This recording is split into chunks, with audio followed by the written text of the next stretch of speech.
Well, hello, Wildcats, wherever you might be it morning, noon, or night. We welcome you to Wonder at Home with Arizona Athletics.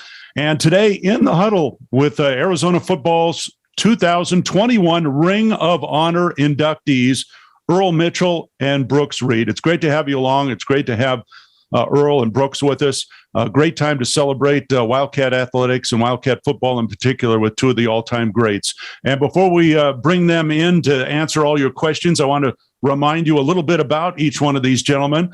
Earl Mitchell was born in Houston, Texas, played football at North Shore High School in Harris County, earned numerous honors as a running back and tight end in high school. I guess he even played some quarterback at North Shore. Love to see some video of that sometime, Earl. When he arrived at the U of A, he was listed as a fullback originally.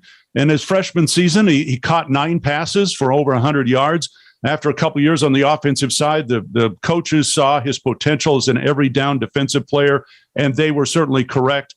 Earl was twice named All Pac-10 defensive lineman. As a senior in 2009, he led the Wildcats with 12 and a half tackles for loss, served as team captain, and went on to an outstanding 10-year NFL career. Also pleased to be joined today by Brooks Reed, who was born in Tucson, attended Sabino High School. He was a running back and defensive lineman. In fact, named a high school All-American running back and all-state defensive player. Originally, Brooks was listed as an H-back in the Arizona media guide. In other words, he played on offense, but switched to defense, and the rest, as they say, is history. Brooks, after a redshirt season, spent 4 years playing under Mike Stoops, moved to the starting lineup as a sophomore, and stayed there for the next 3 seasons. Team captain in 2010, first team all-conference selection as a senior, and his career topped off by winning the conference's top honor, the Tom Hansen Medal, for his efforts both on and off the field. As well, Brooks went on to an outstanding 10-year career in the NFL. So we're pleased to have both gentlemen with us. And Earl, I'm just going to start with you and ask you to go back and relive some of those great years as a Wildcat and what you remember most. Wow.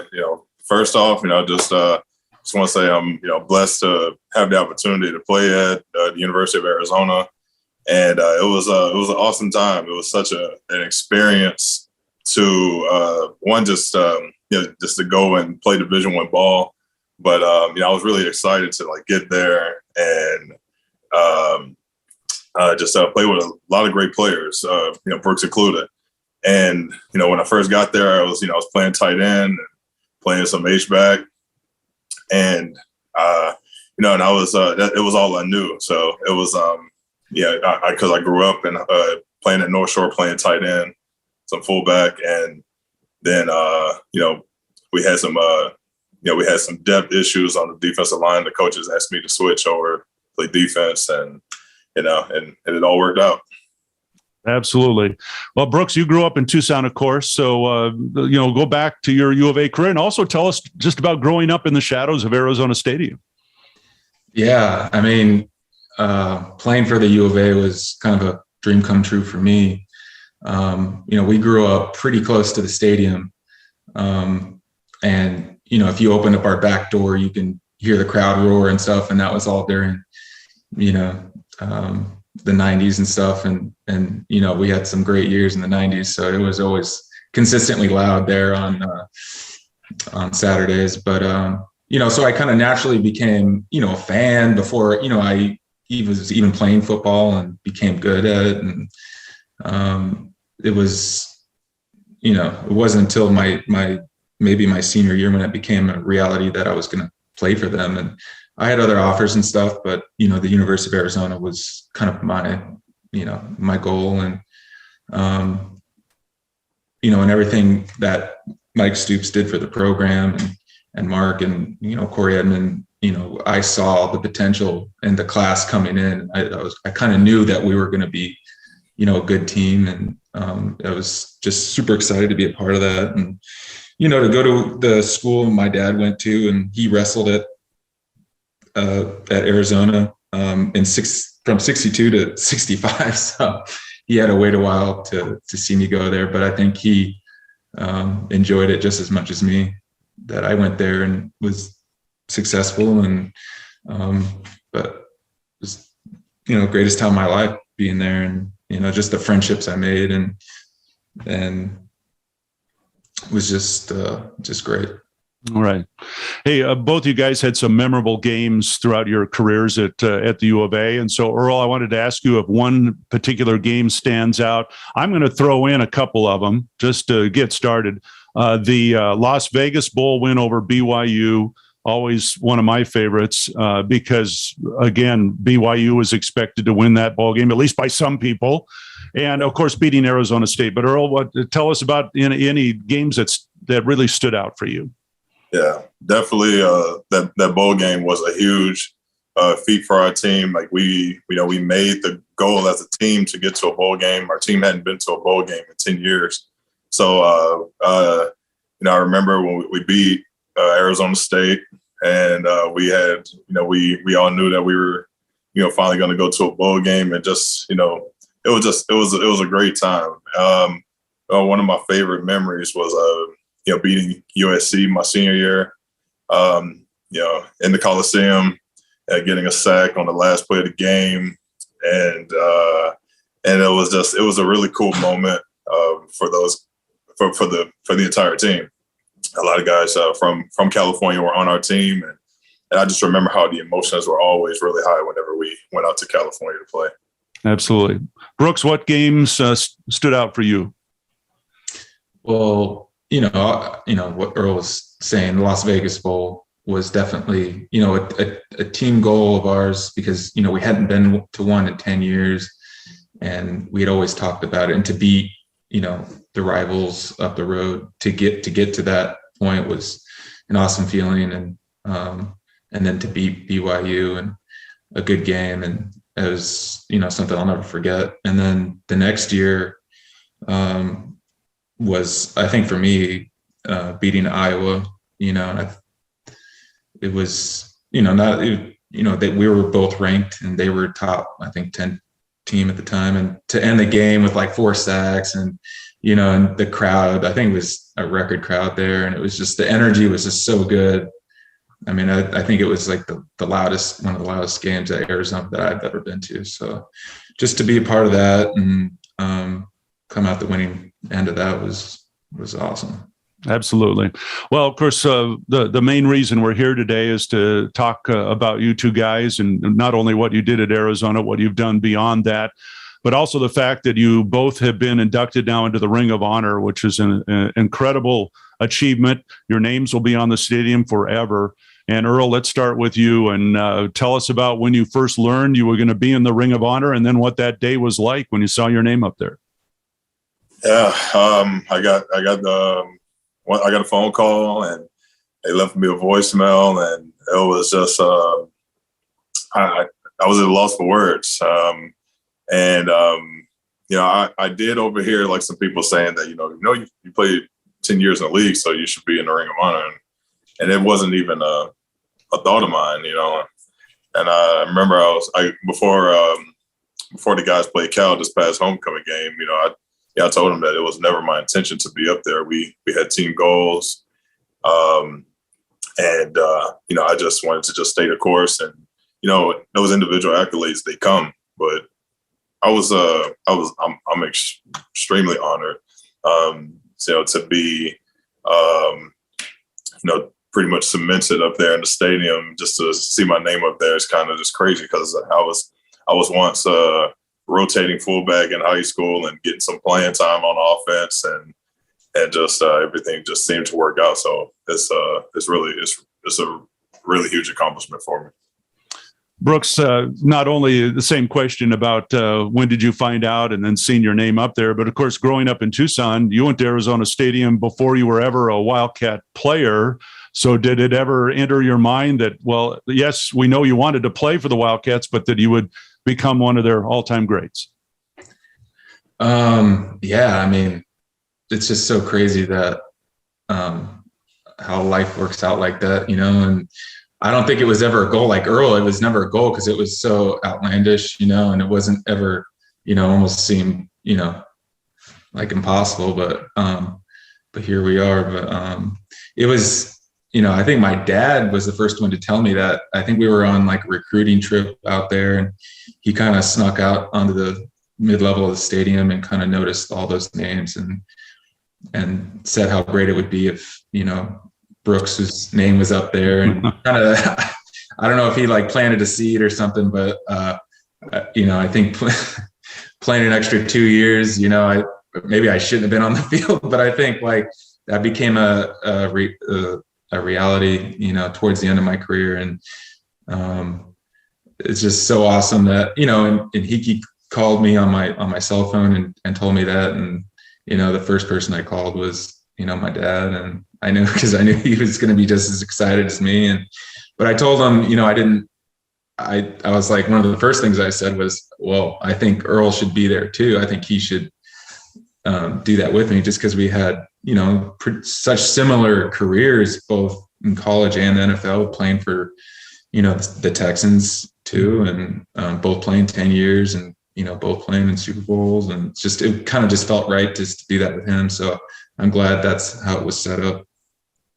We want to remind everybody that's viewing today that if you have a question for either Earl or Brooks, you can enter it on the Q&A box there at the bottom of your screen, and we'll get to as many as we can. And I wanted to ask both you guys, and Earl, we'll go back to you first. Your time at the U of A, not only the football, but everything that you did off the field, academically, socially. How did that prepare you? How did your Arizona experience prepare you for your years in the NFL?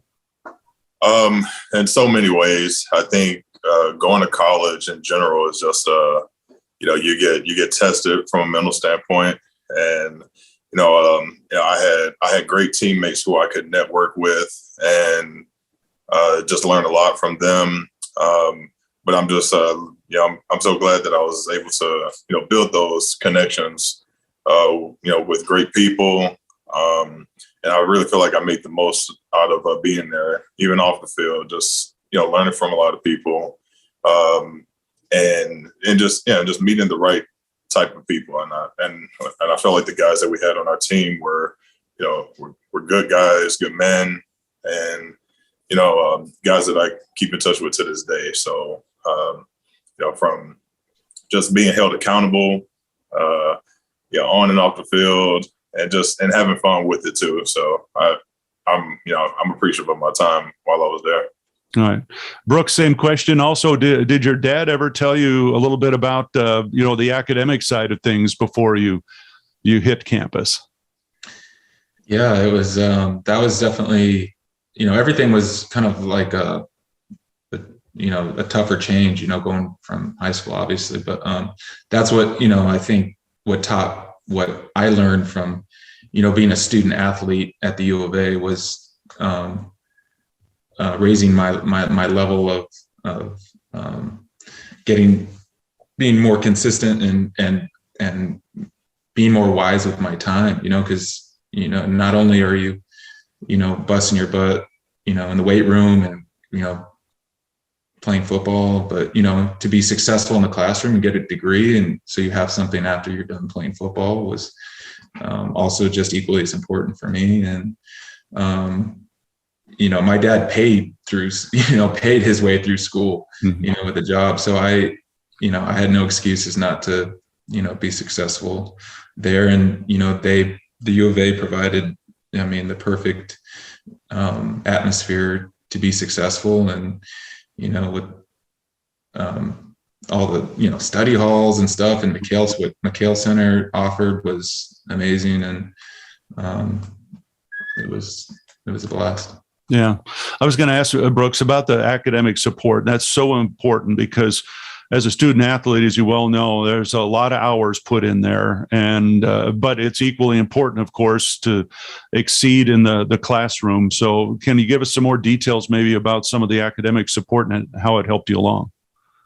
Yeah, I couldn't sit here and talk about that without mentioning, Mary Soul, David Corsi, Andy Salgado, and all those guys that were there to help and support players and guide them in the right direction and help establish goals and help accomplish those goals. And it was something that really helped out a lot of guys and a lot, because when you play a sport, you only have so much time to really, work, and, you really have to be diligent with your time and get stuff done, and they provided that environment to get that done. Earl, you came from out of state, and not that it's any more difficult or easier, but when you do move to a new place and you're a long ways away from home, how important was that academic support to you as you went through your years at the U of A? Yeah, it was definitely an adjustment. Coming from Houston, and just I always felt like that I had to relearn an entire new curriculum of how they do things at U of A, opposed to how we did things back home in Houston, and I had to really adjust, and that's the message that I would always pass on to younger guys who was looking to go Division I. You really need to you might have to relearn how to do things, and but I'm grateful for that because I learned to adapt.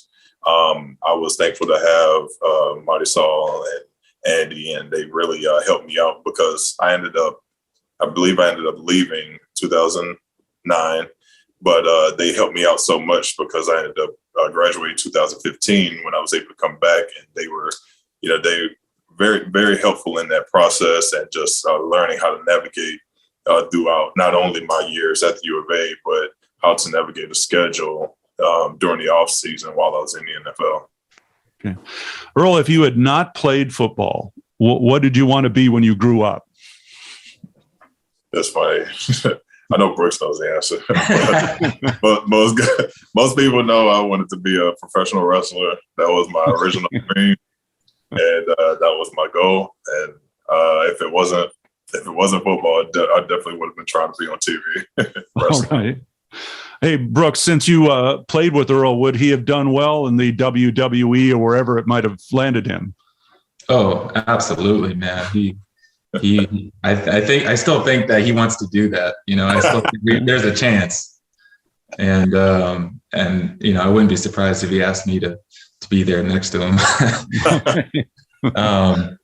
No, I remember, being even in the dorms, and Earl always had there was always that TV and the game room or whatever, and he always had the WWF on or whatever it was on.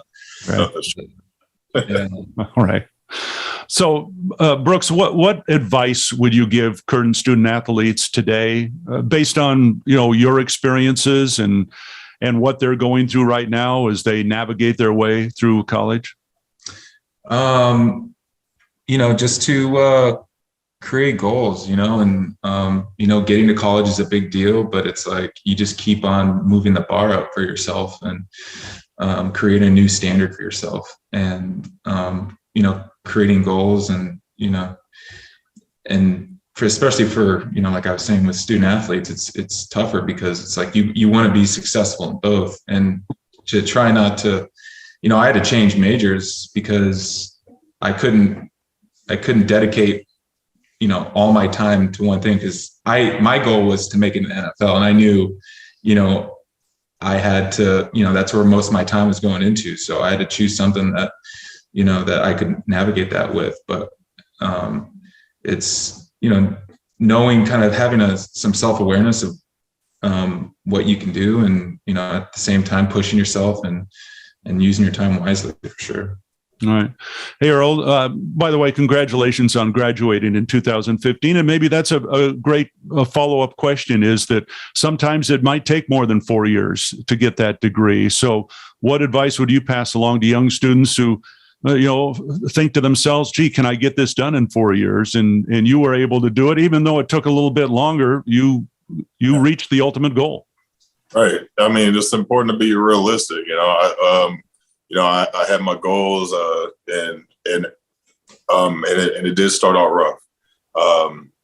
But once I was able to adapt and adjust, and figure out the schedules, and then it all became easier. But I knew that it was gonna have to take some time, and I eventually had to come back, and it's okay.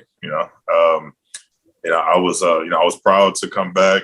I was happy to come back, and I was I was welcomed with open arms, from the academic department, and they helped me out so much, and they stayed in touch with me because they knew how important it was for me to graduate, and I just wanted to be just as important for any other person, especially from out of state, if they come all the way from Texas or wherever they come from to get that degree. Earl, how much has college life changed a lot since you were a student? Since you kind of kept in touch? Yeah, when I went back, it was definitely it was so different because all my teammates were gone, all my friends were gone, and it just felt different just being a quote unquote normal student, even though I was in the NFL walking campus, but it was definitely an adjustment, but less distractions, and it made it a whole lot easier to finish. Okay. Brooks, we've kind of touched on a couple of things here regarding your time at the U of A, but is there an impactful takeaway from your time in Arizona athletics that stands out the most to you? I mean, there's a few, first of all, graduating, and setting myself up to get drafted. I mean, those are two huge accomplishments for, any student athlete. And, the goal is always to keep playing, and maybe that was kind of what drove me, is the fear of not playing the game anymore, and not, letting down my parents, my teammates, and but that, those were two things, for sure, in the big picture that, I'm pretty proud of. Yeah. Earl, what did you take away most from your time with the Wildcats? It changed me a lot. It allowed me to open up and become a leader. And I wasn't a kid that was I guess relied on for to get in front of the team and speak. And I felt like I rotated a lot when I was in high school, so I didn't really I wasn't much of a I wouldn't say an impactful player, but as far as like from a leadership standpoint, we had a lot of older guys, and but when I got to U of A, it really allowed me to kind of learn that you have to be uncomfortable and get out of your comfort zone, and that's where I felt like I started to thrive, and it felt like a good place for me to be in, and it showed on the field because I felt that responsibility, and I took it on with great pride, and it helped me get to the NFL just by being relied on by my teammates and the coaches. So I'm thankful for that feeling of being relied on and the responsibility that U of A gave me. Okay. A reminder that if you have a question for Brooks or Earl, you can put it in the Q&A box. We'll get to some of those coming up. Both you guys had a chance to play in the Super Bowl. That is the ultimate destination for any professional football player. Earl, what was it like? It was one of the most amazing rides ever. For a lot of people that don't know, I announced retirement in my 9th year. And then I was given a call back 3 weeks before the Super Bowl from the Niners, and I didn't play that entire season. And it was my first time that I hadn't played, and it was an interesting time. But to get that phone call to come back and join up for the playoffs, and to go back to Miami where I played for a number of years and play in the Super Bowl with the Niners, and my family, they were so excited. It was a storybook ending to a career for me. Would have been nice to win, obviously, but it was so nice to like go back to playing the game, because a lot of guys don't get that moment of clarity. As far as for me, I felt like I was done. I knew going into that game that this would be my last game. A lot of guys don't know that moment or when it's going to happen for them, but for me, I knew, and I was just glad that they called me back. And I was just I knew that it was more of they brought me back because of my character and they felt that I deserved it, and I'm thankful that they allowed me to come and play. All right. Brooks, take us through the lead up to the Super Bowl, and when that actual moment comes when you're going to play in the biggest game. Yeah, you always kind of dream about it as a kid, what it would be like, and who you're playing, and like how well you're going to do. You always imagine yourself making plays, and it's crazy, all that stuff came true. Just to play in that game was amazing, and leading up to it, just so many awesome experiences, and winning the NFC South, and having my family on the field and stuff, and it's just an unforgettable series that I'll never forget. And to play in that game, when I was with the Falcons, we played the Patriots, and everyone knows how that ended. But it wasn't for me. It was just the kind of just to be able to be in that game and play and make an impact, and it was so cool. And it, obviously you want to win those games, but just to be in that conversation, and that you played the best of the best ever, against legends, and was really cool. And just to have a little part of that, was something I'll never forget. All right. We've got some questions, guys, from the Q&A box. And again, if you've got a question for Brooks or Earl, please type it in there, and we'll get to as many as we can. And Todd would like to know, and we'll start out with you with Brooks. In your experience, do most NFL players keep their loyalties and rep their college teams in the locker room? And do you have any good stories about maybe some rivalries that you had in the locker room with guys from other schools? Oh yeah, absolutely. You rep your team every weekend, and you love that if someone's in your locker room that, for me, if there were any ASU guys, there was always,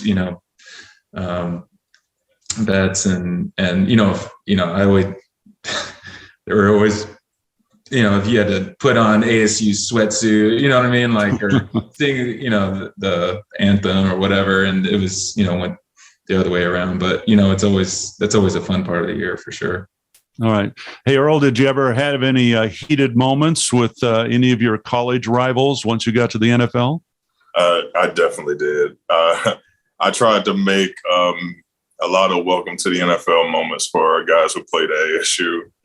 I remember we had a guard when I was with the Dolphins, and I don't know why. I just felt like I played so much harder whenever we lined up against each other, but there was that rivalry there.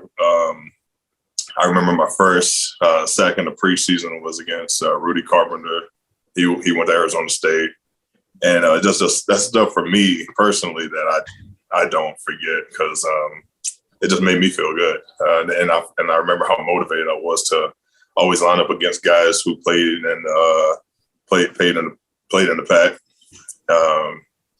And I remember other guys in the locker room that all went to USC, and we always just made fun of each other's schools and stuff like that.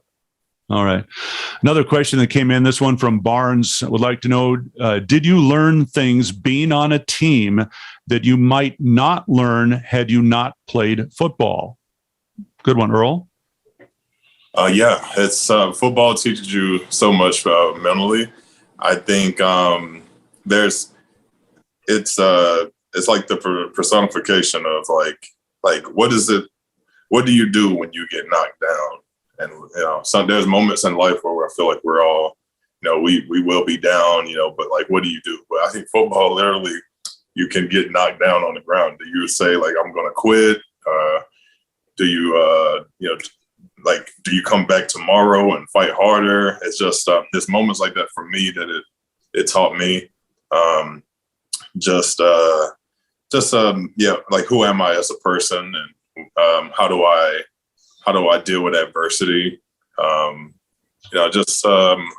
lot of just like and overcoming obstacles. And football helped me, it helped me like whenever I was like, having struggles with school, and like it helped me say like, this is the type of person I am. I can fight through this. I can lift this heavy weight, or I can get through this class. And, it taught me stuff like that. Yeah. All right. Brooks, same question. What did you learn, being on a team that maybe you wouldn't learn if you hadn't played?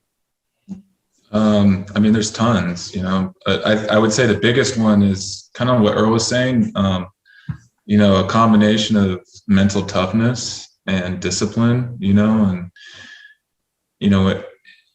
it's always harder. It was, harder to go to class and do your thing in the classroom when your body hurts, and, you just got off the field and you played in a tough game, or you lost and you still got to, do well on a test. And that creates character, man. And, to get through those things,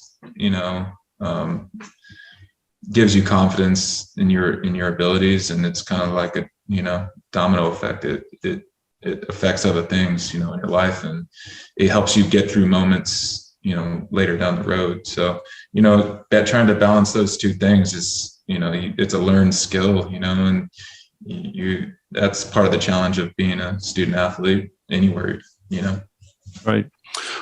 Forgive me if my time frame is off a bit, but was Rob Gronkowski a teammate of you guys at the U of A? Yeah.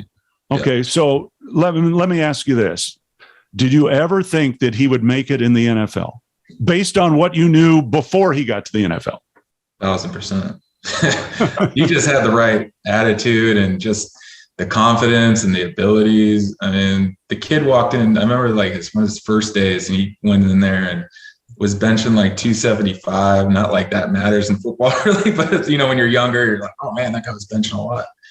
But he was just, he was a beast from the beginning.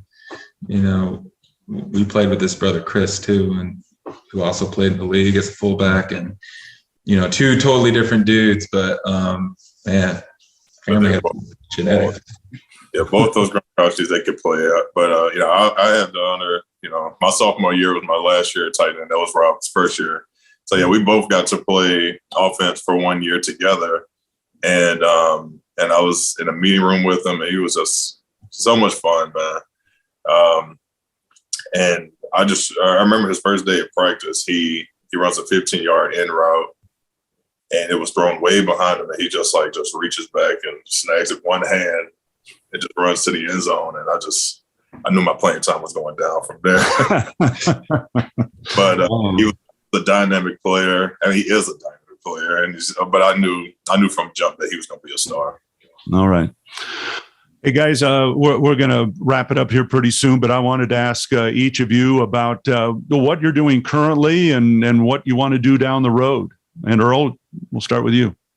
Well, I currently work with the Houston Texans Ambassadors Group. We do a lot of work in the community. It's a lot of honor for me because I'm born and raised in Houston, and I get to, go and, visit a lot of, kids from homeless shelters to the Boys and Girls Club. And I get to, just talk to them about my story. And I really enjoy that. It's, it's been a dream of mine to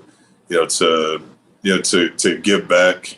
And I'm glad that they allow me to do that. So, so just want to thank the Houston Texans for allowing me to, be a part of their team. And just, I wouldn't have done it if I went to U of A. So yeah, I'm back home. I'm back in Houston, and right now I'm just I'm part of the Legends program with the Texans. Outstanding. And Brooks? I'm currently here in Phoenix, so close to Tucson, and my family, part of my family lives in Tucson, but right now I'm just a stay-at-home dad, and we got another one on the way in April. And so I'm just kind of, last year about this time, I signed with the Titans, and so I don't know. It's like, I don't know if I should be waiting for a call, like for a playoff run for a team, because I have so many awesome relationships with coaches around the whole league. And that was another thing, not to burn any bridges, while you're playing, and but that was, kind of a key to me playing a little bit longer, probably than what I should have. But, I love the game, and, I'm this year, if I don't get a call, then, I'll be officially done.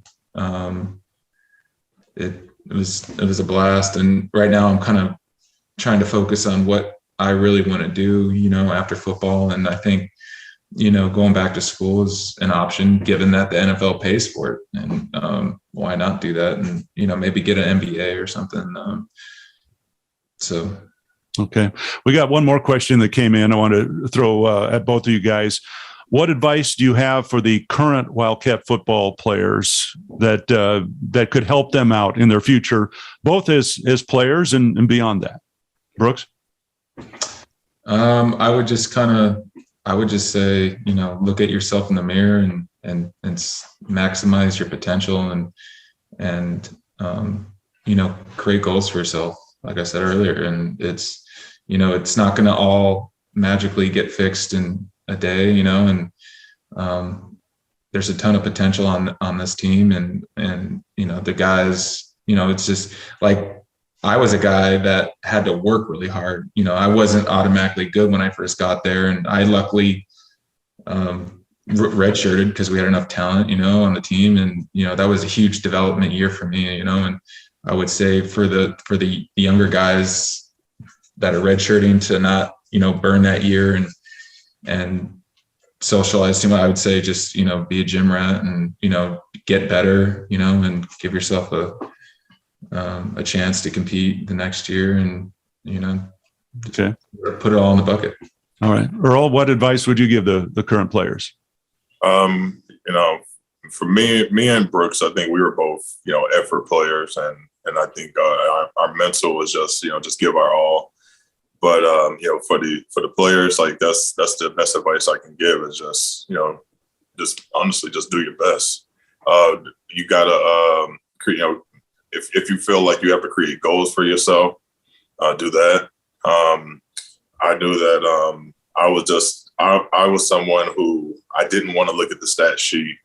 And I didn't want to worry about the future. All I did was worry about that day.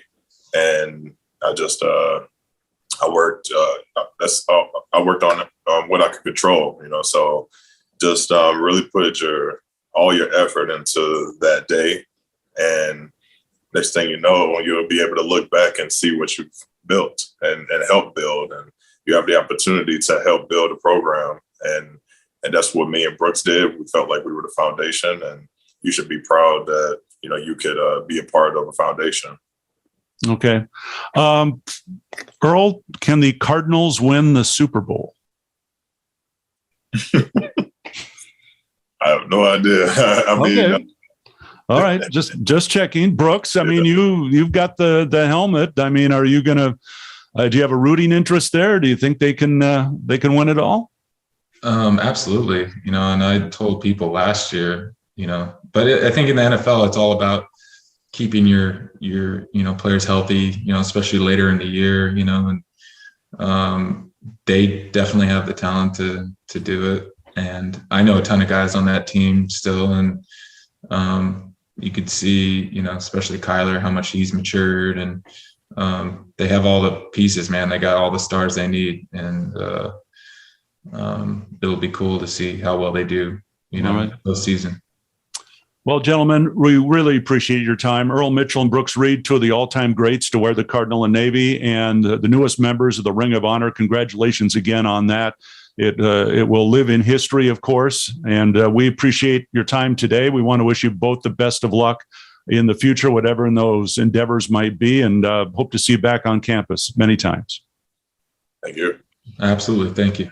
All right. Want to thank everybody for joining us for our In the Huddle Wonder at Home with Brooks Reed and Earl Mitchell. Have yourself a great holiday. And as always, bear down.